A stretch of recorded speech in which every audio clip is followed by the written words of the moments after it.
Hello, ഇന്ന് നമ്മൾ ഉണ്ടാക്കുന്നത് കുറച്ച് കേക്കിൻ്റെ ഡെക്കറേഷൻസ് ആണ് കേട്ടോ.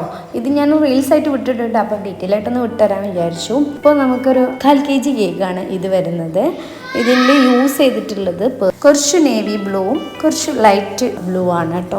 അപ്പോൾ ഇത് ഞാൻ ഫ്രോസ്റ്റ് ചെയ്ത് ഫിനിഷ് ചെയ്തെടുത്തു. പിന്നെ സൈഡിലായിട്ട് ഈ ഒരു ഡിസൈനാണ് കേട്ടോ ഞാൻ കൊടുത്തത്, സ്ക്രാപ്പർ വെച്ചിട്ട്. ഇതാവുമ്പോൾ നിങ്ങൾക്ക് ടൈം ഇല്ലാന്നുണ്ടെങ്കിൽ വളരെ സിമ്പിളായിട്ടിട്ട് ഇങ്ങനെ ഫ്രോസ്റ്റ് ചെയ്ത് കഴിഞ്ഞാൽ പെട്ടെന്ന് തന്നെ കഴിയും. പിന്നെ മുകളിൽ ഇതാ കസ്റ്റമർ അയച്ചു തന്ന പോലെ എന്തെങ്കിലും ഒരു ഹാർട്ടിലുള്ള ഒരു പിക്ക് ഒരു എന്തായിക്കോട്ടെ എന്ന് പറഞ്ഞു. അപ്പോൾ എൻ്റെ അടുത്ത് ഇതുണ്ടായിരുന്നു, അപ്പോൾ അത് ഞാൻ വെച്ചു കൊടുത്തു. അത് പാക്ക് ചെയ്ത് കഴിഞ്ഞു. പിന്നെ ഉണ്ടായിരുന്നത് നമുക്ക് 1 kg കേക്കായിരുന്നു കേട്ടോ. ഇത് 1 kg കേക്കാണ്. ഞാൻ 3/4 kg കേക്ക് ടിന്നിൽ ചെയ്തതാണ്. അത് ഏകദേശം ഒരു 7 ഇഞ്ചിലും 7 ഇഞ്ചിലൊക്കെ ചെയ്താൽ 3/4 kg തന്നെ ചെയ്താൽ കുറച്ചും കൂടെ ഹൈറ്റ് കിട്ടും, ഒരു ലെയർ എക്സ്ട്രാ കിട്ടും. അപ്പോൾ ഇത് ഞാൻ എന്ത് ചെയ്തു, ക്രീം വെച്ചിട്ടാണ് കേട്ടോ ഒരു വരത്തിൻ്റെ ടച്ച് കൊണ്ടുവന്നിട്ടുള്ളത്. അപ്പോൾ അതിൽ കുറച്ച് ലൈറ്റ് ബ്രൗൺ ആദ്യം കൊടുത്തു, പിന്നെ അതിൻ്റെ മുകളിൽ കുറച്ച് ഡാർക്ക് ബ്രൗൺ കൊടുത്തിട്ട് സ്ക്രാപ്പർ കൊണ്ട് ഒന്ന് ചെയ്തെടുത്തു. അപ്പോൾ ഇങ്ങനെ ചെയ്തെടുത്താൽ നമ്മളെ ഫോണ്ടൻ വർക്ക് കൊണ്ടൊക്കെ ചെയ്യണ സമയവും ലാഭമാണ്, അതുപോലെ കസ്റ്റമർക്ക് എക്സ്പെൻസ് കുറക്കാനും പറ്റും അല്ലേ. പിന്നെ എന്താ, വളരെ സിമ്പിളായിട്ട് തന്നെ ചെയ്തെടുക്കാനും പറ്റും.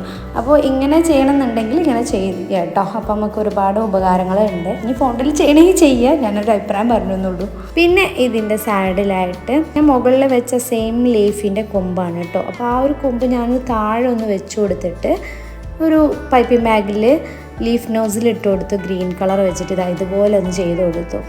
അപ്പോൾ നിങ്ങൾക്ക് ഇഷ്ടമുള്ള പോലെ ഇനിയിപ്പോൾ ഈ മരത്തിൻ്റെ ടച്ച് നിങ്ങൾക്ക് എവിടെ വേണമെങ്കിലും ചെയ്യാം കേട്ടോ. ഇനി കേക്ക് ഹൈറ്റ് കൂട്ടണം എന്നുണ്ടെങ്കിൽ ഇതാ ഞാൻ ഇങ്ങനെ ചെയ്യാറ്, ഹാപ്പി ബർത്ത്ഡേ ഒന്ന് മുകളിൽ വെച്ച് കൊടുക്കും. പിന്നെ അതിൻ്റെ മുകളിൽ ഒന്നും കൂടെ ഒരു എന്താ പറയുക, ഒരു പ്രത്യേക ഭംഗി കിട്ടാൻ വേണ്ടിയിട്ട്, ഹൈറ്റ് ഒന്നും കൂടെ ഒന്ന് കൂടാൻ വേണ്ടിയിട്ട് ഞാൻ എന്ത് ചെയ്യും, ഇതിനോട് മാച്ചായിട്ടുള്ള എന്തെങ്കിലും ഹാപ്പി ബർത്ത്ഡേൻ്റെ മുകളിൽ വെച്ച് കൊടുക്കും. പിന്നെ ഞാൻ ഈ സ്റ്റിക്കേഴ്സൊക്കെ വെച്ച് കഴിഞ്ഞ് ലാസ്റ്റ് എനിക്ക് വന്ന് കുറച്ച് ചുള്ളികളൊക്കെ കൊടുക്കാമെന്ന്. അപ്പോൾ ഞാൻ എന്ത് ചെയ്തു, പൈപ്പിംഗ് ബാഗിൽ നോസിൽ ഒന്നും ഇടാതെ തന്നെ ഗ്രീൻ കളറിൽ എല്ലായിടത്തേക്കും ഇങ്ങനെ വരച്ചു കൊടുത്തിട്ട് ചെറിയ ലീഫ് നോസിൽ ഉണ്ടായിരുന്നു. അപ്പോൾ അതിലും ഇതേ സെയിം ക്രീം വെച്ചിട്ട് ഇതേപോലെ ജസ്റ്റ് ഒന്ന് ചെയ്ത് കൊടുത്തു. അപ്പോൾ ഇതാണ് ഫൈനൽ വർക്ക് ഈ ഒരു കേക്കിൻ്റെ 1 kg ചെയ്തത്. അപ്പോൾ അത് കഴിഞ്ഞ് അതൊക്കെ പാക്കാക്കി കൊടുത്തു കേട്ടോ.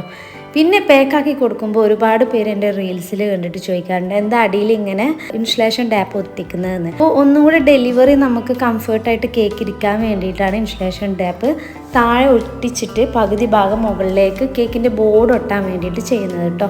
പിന്നെ കേക്ക് ബോക്സിൽ വെച്ച് കഴിഞ്ഞിട്ട് അപ്പോൾ കുറച്ച് ഹൈറ്റ് ഉള്ളതുകൊണ്ട് കേക്കിൻ്റെ സ്റ്റിക്കേഴ്സൊക്കെ കുറച്ച് ഹൈറ്റിൽ വരുന്നതുകൊണ്ട് തന്നെ ഞാൻ എന്ത് ചെയ്തു, ഒരു ബോക്സിൻ്റെ കുറച്ച് ഭാഗം കട്ട് ചെയ്ത് അതിൻ്റെ അളവ് നോക്കിയിട്ട് ഇതേപോലെ ഫ്രണ്ടിൽ വെച്ച് കൊടുത്തു.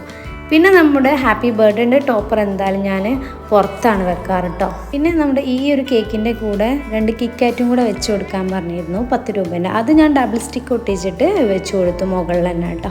പിന്നെ നമ്മൾ ചെയ്തിരുന്ന വർക്ക് എന്ന് പറയുന്നത് മോം ടു ബീൻ്റെ ഒരു കേക്കാണ്. അപ്പോൾ അതിൽ ബ്ലൂവും പിങ്കും വരാൻ വേണ്ടിയിട്ട് അവർ പറഞ്ഞിരുന്നു. അപ്പോൾ ഞാൻ അങ്ങനെ തന്നെ സെലക്ട് ചെയ്തു. അപ്പോൾ എനിക്ക് തോന്നി ഇങ്ങനെ ഒരു ഡിസൈൻ ചെയ്യാമെന്ന്. സാധാരണ ഇങ്ങനെ ഇത് മാത്രം ഫ്രണ്ടിലായിട്ട് ചെയ്യാം, ഒന്നായിട്ട് ചെയ്യേണ്ട ആവശ്യമില്ലല്ലോ ഇത്. അപ്പോൾ ഫ്രണ്ടിലായിട്ട് ചെയ്യാമെന്ന് വിചാരിച്ചിട്ട് ഞാൻ ഫ്രണ്ടിൽ എന്ത് ചെയ്തു, കുറച്ച് പൈപ്പിംഗ് ബാഗിൽ ഒരു പിങ്ക് കളറിൽ ക്രീം എടുത്തിട്ട് ഇതേപോലെ കുത്തി വരച്ചു എന്ന് പറയാം. എന്നിട്ട് ഇതാ സ്ക്രാപ്പർ കൊണ്ട് ഇതുപോലെ ചെയ്തെടുക്കാനുണ്ടോ. അപ്പോൾ ഇതിൽ പറ്റിയ എൻ്റെ ഫാൾട്ട് എന്ന് പറയുന്നത്, ആദ്യം ഒരു ക്രീം ഫിനിഷ് ചെയ്ത ശേഷം വേണം നമ്മുടെ ബ്ലൂ കളർ പിന്നീട് കൊടുക്കാൻ.